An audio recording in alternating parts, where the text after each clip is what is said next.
All right, today we're going to unpack one of the most powerful and, honestly, most haunting endings in all of literature. I'm talking, of course, about the final moments of Hemingway's masterpiece, For Whom the Bell Tolls. So here's the big question, right? You've got this huge epic war novel. I mean, it's sprawling, it's intense.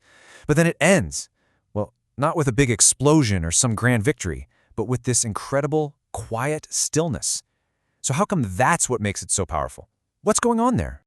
I mean, this is the image Hemingway leaves us with, right? Just a wounded man, a pine tree, and silence. That's it.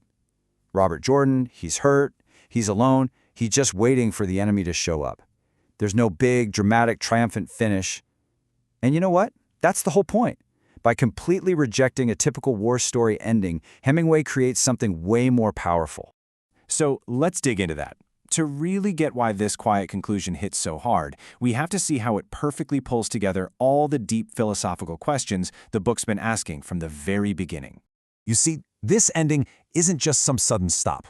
Nope, it's the payoff for every single major theme Hemingway has been building throughout the whole story. You've got death, duty, love, and this big idea of how we're all connected. And bam, it all comes together right here, in this one single, incredibly powerful moment.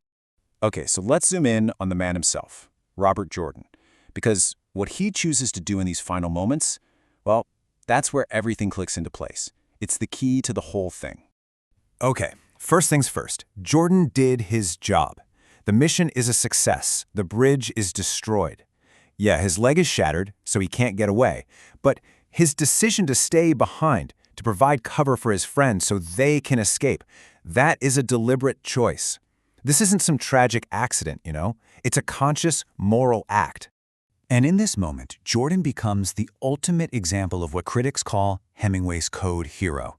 He's facing death, the absolute inevitable, but he does it with this incredible calm, this courage, this inner strength. There's no panic, no despair. His composure, it completely transforms what should be a moment of total hopelessness into this powerful statement about facing the end with dignity.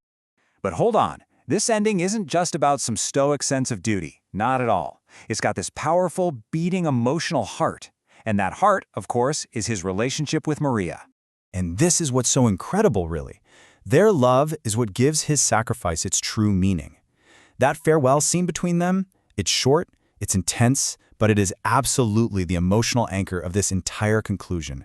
It's everything. You have to think about what they each represent. Maria is life, she's hope, she's a future, she's everything that the war is trying to destroy. So when Jordan forces her to escape, he's doing more than just saving one person. He's making a stand. He's saying that life and love, that future she represents, that is what's worth fighting and dying for.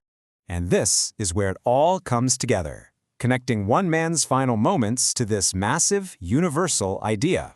I'm talking about the title of the book itself. Because Hemingway uses this incredibly personal moment to zoom way out, to show us a universal truth. The whole point of the novel is that no death is just an isolated event. We're all connected. So when that bell tolls for Robert Jordan, his loss is, in a very real way, our loss too. And, of course, that's where the title comes from. It's from this famous meditation by the poet John Donne, "No man is an island." It's such a perfect quote for this book, because the entire story is an exploration of this idea. Any man's death diminishes me. So when the bell tolls for Jordan, Hemingway is telling us it's tolling for us too. All right, finally, let's look at the bigger picture here. Because this quiet, personal ending, it's probably Hemingway's single most powerful statement on what war actually is. Think about it. Hemingway is doing this on purpose. He absolutely refuses to give us that glorious, fist-pumping, heroic victory we expect from a war story. Why? Because that's not how war works. Sure, the bridge is destroyed, that one mission is complete, but it doesn't really change the outcome of the war. He is messing with our expectations for a reason. So instead of the traditional war story, all romantic and glorious, Hemingway gives us realism. He strips all of that away. So instead of glorified heroes, we get the true human cost. Instead of a clean, decisive victory, we're left with this murky moral ambiguity. He's showing us the inherent futility of it all. And you know, the way he writes this section is just genius. The famous Hemingway style, that simple, spare, super-controlled language, it forces you to feel the weight of this moment. There's no melodrama, no flowery descriptions. The writing itself is as stoic and as disciplined as Robert Jordan is in his final minutes. It's a perfect match of style and substance. So what's the big takeaway from all this? In the end, Robert Jordan doesn't die as some triumphant war hero. He dies as a complete human being, and that's Hemingway's point. A life's value isn't about how long it is. It's measured by how you live it, with integrity, with love, by making conscious choices, and by taking responsibility for others. And really, that's the powerful, haunting question Hemingway's quiet ending leaves you with. It asks us to think, is a life measured by its length or by its meaning? In the end, it's not about winning or losing or even about survival. It's about whether a life, no matter how short, was truly lived with purpose.